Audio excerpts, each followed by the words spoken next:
Sir दुख तो बहुत यही है कि हमारा बहुत ज़्यादा टाइम इसमें ज़ाया किया गया, क्योंकि प्रोसेस 2013 में स्टार्ट की गई।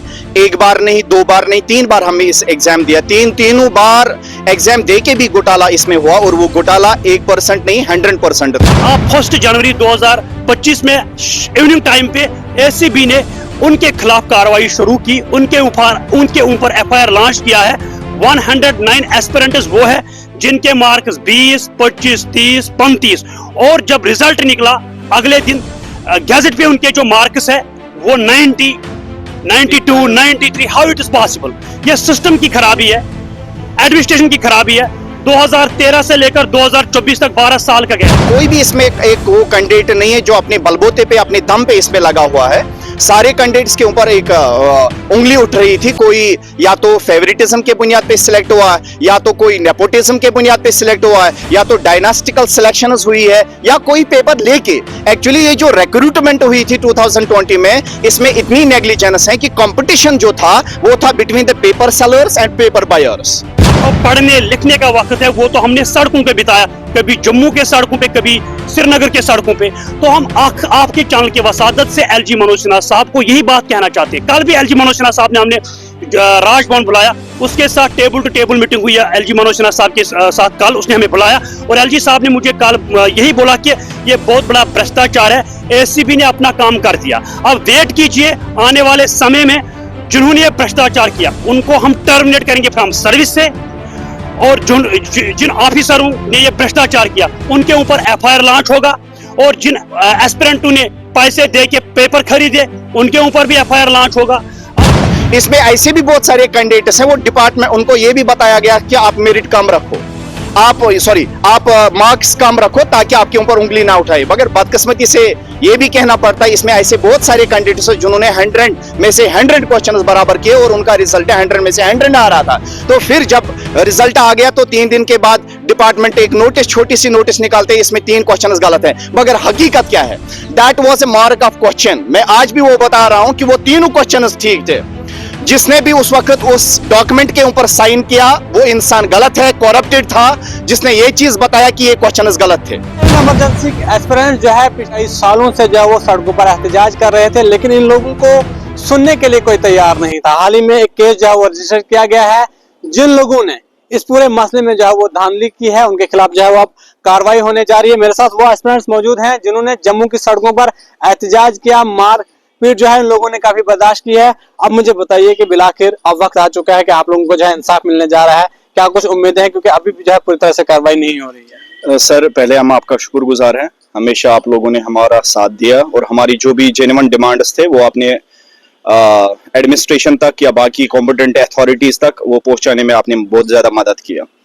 सर मैं आपको ये कहूँ कि परसों 1 जनवरी 2025 में एक बड़ी अचीवमेंट हुई फायर एंड इमरजेंसी के एस्पिरेंट्स के खाते में। वो अचीवमेंट ये थी कि 109 कैंडिडेट्स को एफआईआर दिया गया, जिसमें बहुत सारे ऐसे कैंडिडेट्स हैं जिनके पास कोई कॉम्पिटेंट सर्टिफिकेट्स, कोई लीगल सर्टिफिकेट नहीं थे, उनके पास फॉर्जरी डॉक्यूमेंट्स थे, जिस बुनियाद पे 4.5 साल से वो गवर्नमेंट का तनख्वाह लेते हैं और डिपार्टमेंट में जॉब करते थे। और कोई भी, ये दुखद की बात है, कोई भी उन्होंने डिपार्टमेंट को ये चाहे था, एक वेरिफिकेशन होनी चाहिए इनके डॉक्यूमेंट्स के कि ये एलिजिबल है या इसके हकदार है या ना है। बट ये नेग्लिजेंस डिपार्टमेंट की देखने को यहाँ पे मिलती है। उन्होंने 4.5 साल तक उनको तनख्वाह भी दी और उनको पनाह भी दिया।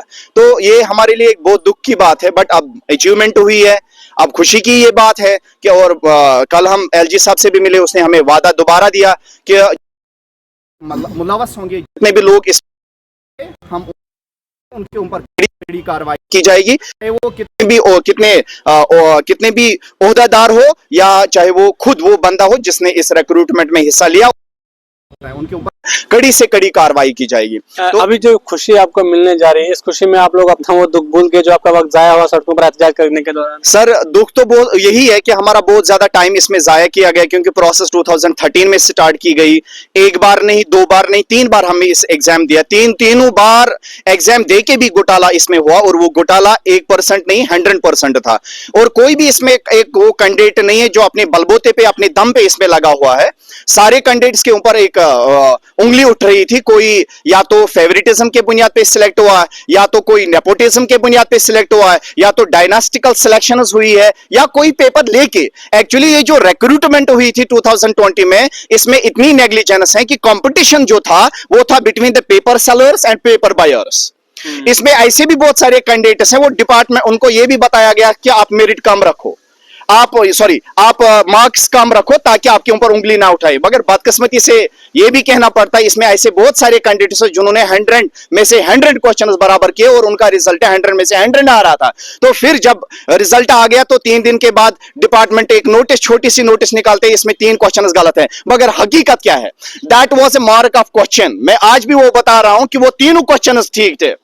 जिसने भी उस वक्त उस डॉक्यूमेंट के ऊपर साइन किया वो इंसान गलत है, करप्टेड था। जिसने ये चीज बताया कि ये क्वेश्चंस गलत थे, वो क्वेश्चंस गलत नहीं थे, वो उनकी एक कॉन्स्पायरेसी थी, एक चाल थी, ताकि हम मेरिट, अगर 100 में से 100 किसी कैंडिडेट को आ रहा है उसके ऊपर डेफिनेटली एक क्वेश्चन उठेगा। और जब एक सिलेक्शन निकलती है, उस सिलेक्शन में आप देख रहे हो कि एक डिस्ट्रिक्ट में, इस सिलेक्शन में 23 फैमिलीज में से 150 कैंडिडेट्स को सिलेक्ट किया जाता है, जिसमें ब्रदर ब्रदर ब्रदर ब्रदर, जिसमें cousins cousins brother cousins select किए गए थे। तो वो इटसेल्फ एक एविडेंस थी, इटसेल्फ हमारे सामने एक एविडेंस आ गई कि इसमें घोटाला कितना हुआ है। क्योंकि ये हम एक बार नहीं, 2 बार नहीं, तीसरी बार भी देख रहे थे कि घोटाला किस हद तक जा रहा है। तो फिर उस वक्त हमने वो सारी चीजें, एविडेंसेस हमने एडमिनिस्ट्रेशन के सामने रखी। जो इसमें कमेटी बिठाई गई थी 2022 में, उसके लिए हम we are very thankful to LG, respected LG साहब, क्योंकि मतलब हमारे दिल से और हमारे दिमाग से उम्मीद अब कम कम होती जा रही थी,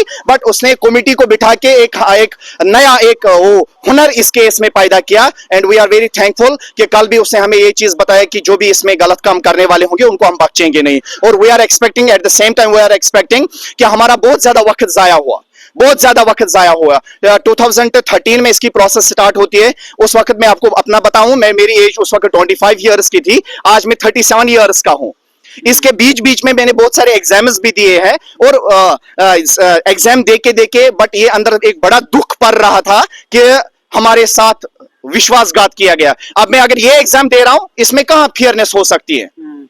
तो ये दुख अंदर बढ़ता जा रहा था। बट चलो, शुक्रिया एलजी साहब का, शुक्रिया एडवोकेट अभिनव शर्मा जी का, शुक्रिया रविंदर रैना साहब जी का, शुक्रिया उमर अब्दुल्ला साहब का भी, जो शुक्रिया डिप्टी सीएम का भी, जिसने इसके ऊपर कंटिन्यूअसली नेशनल गवर्नमेंट जो अभी एस्टेब्लिश हो गई, एक सिलेक्टेड गवर्नमेंट एस्टेब्लिश हो, उनके पास हम गए और उन्होंने हमें विश्वास दिया कि जो जितना हमारे से हो जाएगा हम वो करेंगे। We are thankful to them all. Nasir साहब हमारे साथ है। नासिर साहब, आप हमेशा प्रोटेस्ट के दौरान ये कहते थे कि आज हमने मेमोरेंडम जहां आरके गोयल साहब को सौंपा वो बहुत ईमानदार है। इस ईमानदार ऑफिसर के साथ और कितने ईमानदार लोग थे जिन्हें इतना वक्त जो है लग गया इस मतलब फैसले पर आने में कि करप्शन हुई है? देखिए सर, जब 2020 में लिस्ट पब्लिश किया गया है तो उसी वक्त हम अगले दिन रोडों पे आए। हमने कहा कि ये बहुत बड़ा भ्रष्टाचार है, ये बहुत बड़ा नेपोटिज्म, फेवरेटिज्म है इसमें सबसे ज्यादा, तो इस लिस्ट को स्क्रैप किया जाए। तो उसमें कुछ कॉर्पोरेट्स बैठे हुए हैं जिन्होंने उनको बचाने की कोशिश की। ईमानदार लोग कम है, ईमानदार लोग कम। उसके बाद एलजी मनोज सिन्हा साहब ने एक कमेटी तश्कील किया। उस कमेटी का जो हेड बना दिया गया, आरके गोयल साहब को बना दिया गया। उसको 1 महीना दिया इस रिपोर्ट को खंगालने में, लेकिन ये बहुत बड़ा भ्रष्टाचार था। इसमें हर एक किस्म का भ्रष्टाचार पाया। आरके गोयल साहब को 1 महीने के बजाय उसने 1.5 साल के बाद ये रिपोर्ट सबमिट किया है। जब ये आखिरकार ये एलजी ऑफिस में ये रिपोर्ट पहुंच गया, तो एलजी ऑफिस से ये रिपोर्ट फॉरवर्ड किया गया है एसीबी डिपार्टमेंट में। तो आप 1 जनवरी 2025 में इवनिंग टाइम पे एसीबी ने उनके खिलाफ कार्रवाई शुरू की, उनके ऊपर एफआईआर लॉन्च किया है। 109 एस्पिरेंट्स वो है जिनके मार्क्स 20, 25, 30, 35, और जब रिजल्ट निकला अगले दिन गैजेट पे उनके जो मार्क्स है वो 90, 92, 93। How it is possible? ये सिस्टम की खराबी है, एडमिनिस्ट्रेशन की खराबी है। 2013 से लेकर 2024 तक 12 साल का गैप है। जो पढ़ने लिखने का वक्त है वो तो हमने सड़कों पे बिताया, कभी जम्मू के सड़कों पे, कभी श्रीनगर के सड़कों पे। तो हम आपके चैनल के वसादत से एलजी मनोज सिन्हा साहब को यही बात कहना चाहते हैं। कल भी एलजी मनोज सिन्हा साहब ने हमने राजभवन बुलाया, उसके साथ टेबल टू टेबल मीटिंग हुई है एलजी मनोज सिन्हा साहब के साथ। कल उसने हमें बुलाया और एलजी साहब ने मुझे कल यही बोला कि ये बहुत बड़ा भ्रष्टाचार है, एसीबी ने अपना काम कर दिया। अब वेट कीजिए, आने वाले समय में जिन्होंने भ्रष्टाचार किया उनको हम टर्मिनेट करेंगे फ्रॉम सर्विस से, और जिन ऑफिसरों ने ये भ्रष्टाचार किया उनके ऊपर एफआईआर लॉन्च होगा, और जिन एस्पिरेंटों ने पैसे दे के पेपर खरीदे उनके ऊपर भी एफआईआर लॉन्च होगा।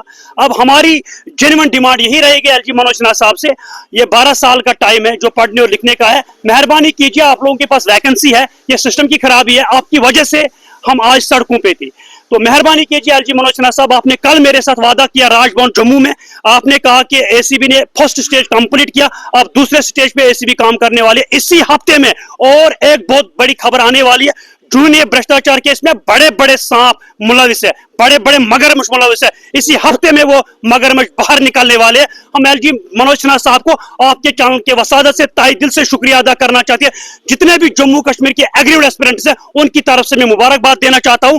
बस इंशाल्लाह आने वाले समय में हमें इंसाफ दिया जाएगा 110%। आखिर में मैं आपसे जानना चाहूंगा कि जिस तरह से आपने ये लड़ाई लड़ी, उसको जो है उनके तरफ से कल्प्रिट्स को पकड़ने में या फिर उनके खिलाफ केस दर्ज करने में 1.5 साल लग गया, क्या आपको लगता है बाकी के प्रोसेस में जो है ज्यादा कम वक्त लगना की आपको उम्मीद है, या फिर आपको लगता है 1.5 साल और लग जाए? देखिए सर, आपका क्वेश्चन बिल्कुल सही है।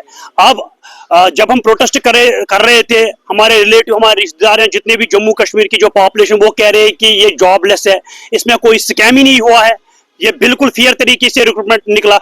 जब 1 जनवरी 2024 इवनिंग में ये न्यूज आई है एसीबी की तरफ से 2025 में, तो सारे उनको शॉक लगा कि ये इतना बड़ा स्कैम था। बिल्कुल ये लड़के बिल्कुल एस्पिरेंट जेन्युइन डिमांड कर रहे हैं, इतना बड़ा स्कैम है। 109 एस्पिरेंटों पे एफआईआर लॉन्च हुआ है, 2 ऑफिसरों पे भी बड़े ऑफिसर, वो उन ऑफिसरों का नाम आएगा इसी हफ्ते में, चाहे वो कितने बड़े ब्यूरोक्रेट क्यों ना हो, उनका नाम इसी हफ्ते में पब्लिश होगा। और इंशाल्लाह एलजी मनोज सिन्हा साहब पे पूरा ट्रस्ट है, पूरा यकीन है, आने वाले समय में वो उनको बिल्कुल उसी तरह उनको घसीटा जाएगा जो उन्होंने हमारे साथ नाइंसाफी की। सर चलिए, बहुत बहुत शुक्रिया फायर एंड इमरजेंसी के वो एस्पिरेंट जिन्होंने सड़कों पर एहतजाज किया, अपने हकूक के लिए लड़ाई लड़ी, लेकिन मैं आपको बता दूं कि 1.5 साल से ज्यादा वक्त लग गया उन तमाम कल्प्रिट्स को पकड़ने में जो इस पूरे केस में जो है वो मुलव्वस है। बहरहाल देखना जरूर होगा कि बाकी का प्रोसेस उससे पूरा करने में जो है कितना टाइम लगेगा।